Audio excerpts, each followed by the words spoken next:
और सबसे पहले बात कर लेते हैं दिल्ली में G20 का शिखर सम्मेलन। कूटनीति से संस्कृति तक किस तरह से ये लगातार आगे बढ़ रहा है सम्मेलन, इस पर हम विस्तार से बात करेंगे कि यह सम्मेलन सिर्फ कूटनीति तक सीमित नहीं है बल्कि संस्कृति, परंपरा और सभ्यता के तमाम दर्शन करा रहा है।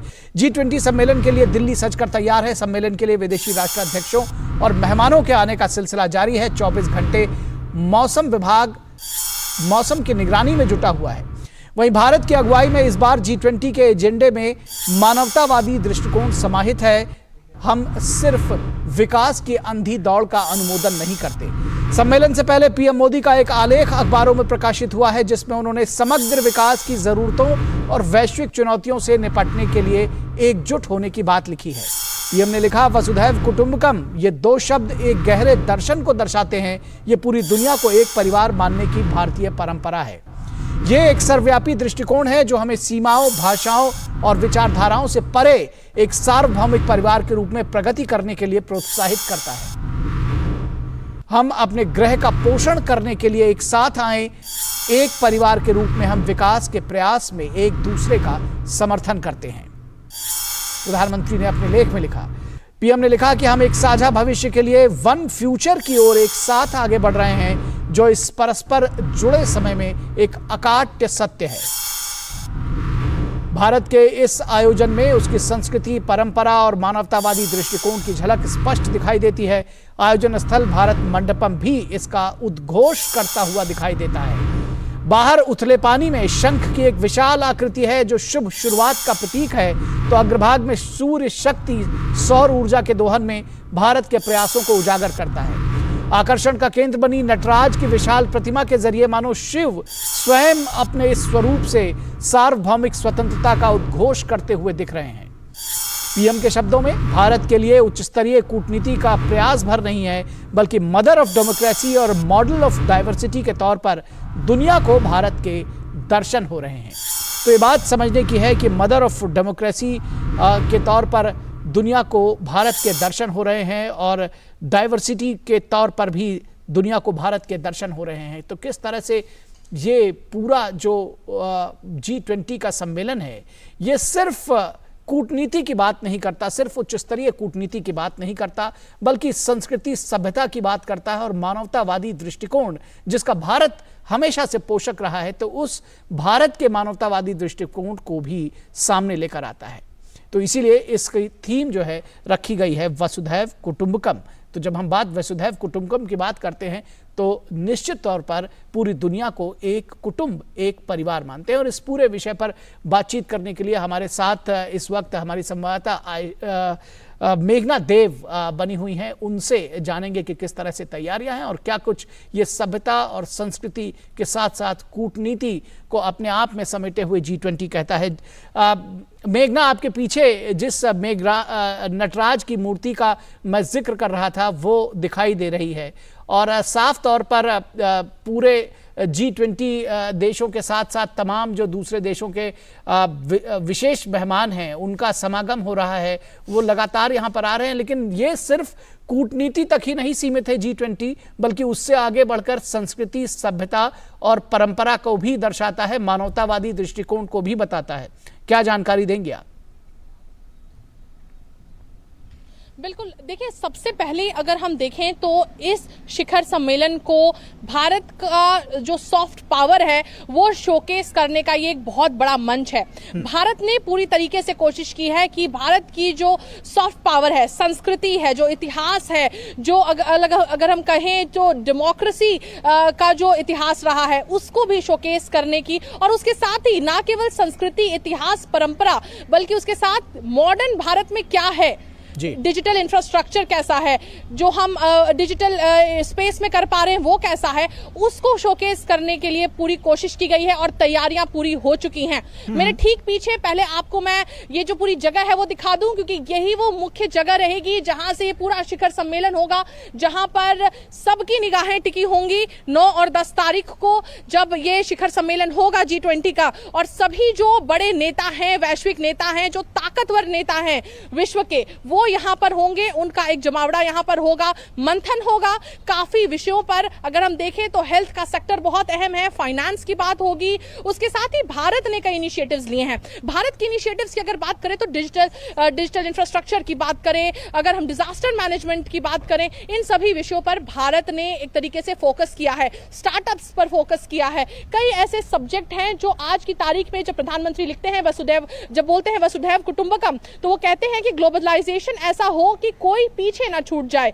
तो इस सोच को आगे रखते हुए भारत जो कई ऐसे जो अगर हम कहें तो ग्रुप्स जो एंगेजमेंट ग्रुप्स के अंतर्गत भी आते हैं, और कई साइड इवेंट्स भी इस तरीके से हुए जिसमें साफ तौर पर पता चलता है कि कितना महत्व दे रहे हैं हम आज के कंटेम्प्रेरी सब्जेक्ट्स को, कंटेम्प्रेरी विषयों को।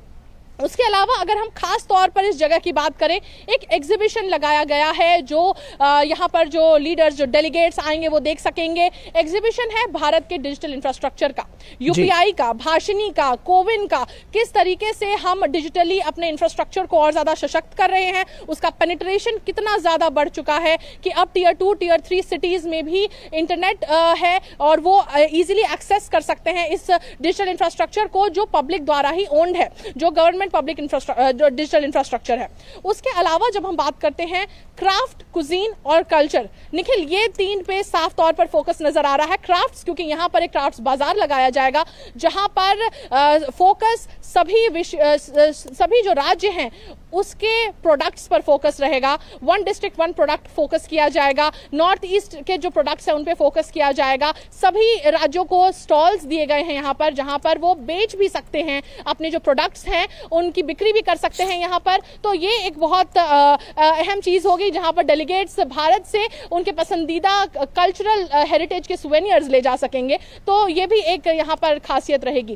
कल्चर की बात करें तो साफ तौर पर हमने देखा है G20 की जो मीटिंग्स रही हैं निखिल, उसमें भी कल्चर की स्पष्ट झलक नजर आई है। जहां जहां भी ये मीटिंग्स हुई वहां वहां जो डेलीगेट्स गए हैं उनको कल्चर से जोड़ा गया है। भारत की सभ्यता, भारत की संस्कृति, भारत की कला और जो नृत्य है, जो संगीत है, उससे जोड़ा गया है। तो उसको भी यहाँ पर भी दर्शाया जाएगा। और जो मीटिंग्स की अगर हम बात करें, 3 सेशंस में मीटिंग्स होंगी। और एक और बात, कुछ ही घंटों में अगर हम देखें तो लगातार जो शुरू हो जाएगा जो सिलसिला लीडर्स के आगमन का, वो कुछ ही घंटों में शुरू हो जाएगा।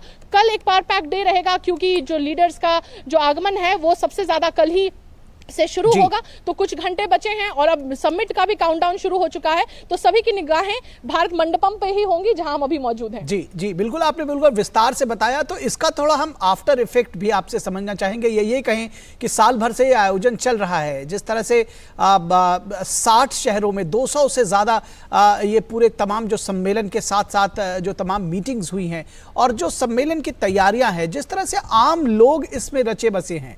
ये सिर्फ एक जिसको कहते हैं कि केवल जो डेलीगेट्स हैं या जो राष्ट्राध्यक्ष हैं सिर्फ उनका सम्मेलन नहीं है, बल्कि आम लोग भी इससे जुड़े हुए हैं। किस तरह से ये लोगों में रचा बसा है, किस तरह से भारत ने इसको एक अलग तरीके से किया है, ये भी आप जानकारी हमारे दर्शकों के साथ साझा करिए।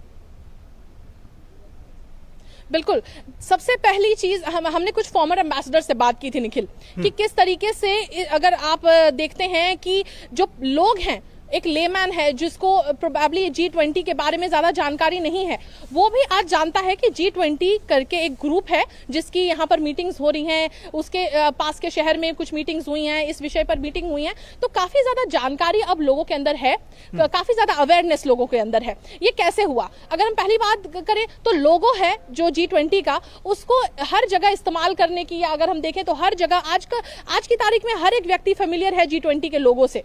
इसको अगर हम देखें तो कॉपीराइट में नहीं डाला गया, इसको किसी ऐसी रिस्ट्रिक्शन में नहीं डाला गया, इसको इजीली अवेलेबल कर दिया गया कि जहां भी आप चाहें उसे लगा सकते हैं, उससे फेमिलियर हो सकते हैं। अवेयरनेस क्रिएट की गई। उसके साथ ही जिस तरीके से 50 से भी अधिक सिटीज में कई मीटिंग्स हुई हैं, तो कहीं ना कहीं किसी ना किसी शहर में ऐसी मीटिंग्स हुई हैं जो लोग जानते हैं कि हमारे राज्य में ये मीटिंग हुई है। उसके अलावा हम देखें तो democratisation of the process, people inclusivity हुई है इस पूरे अगर हम देखें जो मीटिंग्स का सिलसिला चला उसमें। अगर हम बात करें उसमें खान पान से लेकर डांस की या म्यूजिक की सभी चीजों को जिस तरीके से कल्चरली दर्शाया गया है, उसमें एक लोगों का कनेक्ट बेशक नजर आया है। सोशल मीडिया पर हमने देखे कितने पोस्ट लोगों ने किए हैं। अगर हम देखें G20 के हैंडल्स को रिट्वीट किया है, कई चीजों को फोटोग्राफ शेयर किए हैं, जहां पर अगर महाराष्ट्र की बात करें तो वहां का नृत्य हो रहा है, या साउथ के राज्यों में जहां पर अगर कर्नाटक की बात करें वहां पर कुछ हुआ उसे ट्वीट कर रहे हैं। खजुराहो में कुछ मीटिंग हुई तो वहां के तस्वीरें ट्वीट कर रहे हैं। तो लोगों ने भी सोशल मीडिया पर काफी इस बज को अगर हम देखें तो कंटिन्यू रखा। अगर हम अब G20 की बात कर रहे हैं, समिट जो है 9 और 10 को होगा निखिल, लेकिन उसके बाद भी भारत G20 का अध्यक्ष है। 30 नवंबर तक इस साल भारत G20 का अध्यक्ष है और 1 दिसंबर से भारत ब्राजील को यह अध्यक्षता देगा। 3 देश हैं जो ट्रॉइका में हैं, मतलब जो ट्रॉइका होता है उसमें जो पूर्व अध्यक्ष होते हैं G20 के वो होते हैं, और जो अभी जो उनके पास प्रेसिडेंसी है वो होते हैं, और जिनके पास आगे आने वाली है जी। तो इंडोनेशिया, भारत और ब्राजील ये तीनों मिला के ट्रॉइका बनाते हैं। तो अब 1 दिसंबर से प्रेसिडेंसी ब्राजील के पास होगी। लेकिन अगर समिट के बाद की बात करें तो भी कुछ मीटिंग्स होने वाली हैं। पार्लियामेंटेरियंस की भी कुछ मीटिंग एक्सपेक्ट की जा सकती हैं, जिस पर अभी पूरी कंफर्मेशन नहीं है, बट ऐसा बताया जा रहा है। उसके अलावा भी कुछ फाइनेंस लेवल पे सेंट्रल बैंक गवर्नर्स और इन सभी लोगों की भी मीटिंग्स आगे स्केड्यूल्ड हैं। तो इसके बाद भी जो काम है वो चलता रहेगा अध्यक्षता के अंतर्गत। तो ये भी एक अहम चीज है लोगों को जानने के लिए कि 30 नवंबर तक भारत अध्यक्षता होल्ड करता है G20 की, और जो मीटिंग्स हैं उनका सिलसिला चलता रहेगा। और ये जो समिट लेवल की मीटिंग है ये होगी जहां पर लीडर्स अभी तक जो मीटिंग्स हुई हैं उसके जो कंक्लूड होगा उस मीटिंग में उस पर मुहर लगाएंगे। जी निश्चित तौर पर। तो बेहद महत्वपूर्ण है ये G20, जिस तरह से आपने बताया मेघना कि ये सिर्फ कूटनीति की बात नहीं करता, बल्कि ये संस्कृति की बात करता है, सभ्यता की बात करता है, परंपरा की बात करता है, और सबसे खास बात वसुधैव कुटुंबकम की बात करता है, मानवतावादी दृष्टिकोण की बात करता है। बहुत शुक्रिया मेघना इस तमाम बातचीत और जानकारी के लिए। और रुकेंगे एक छोटे से ब्रेक के लिए।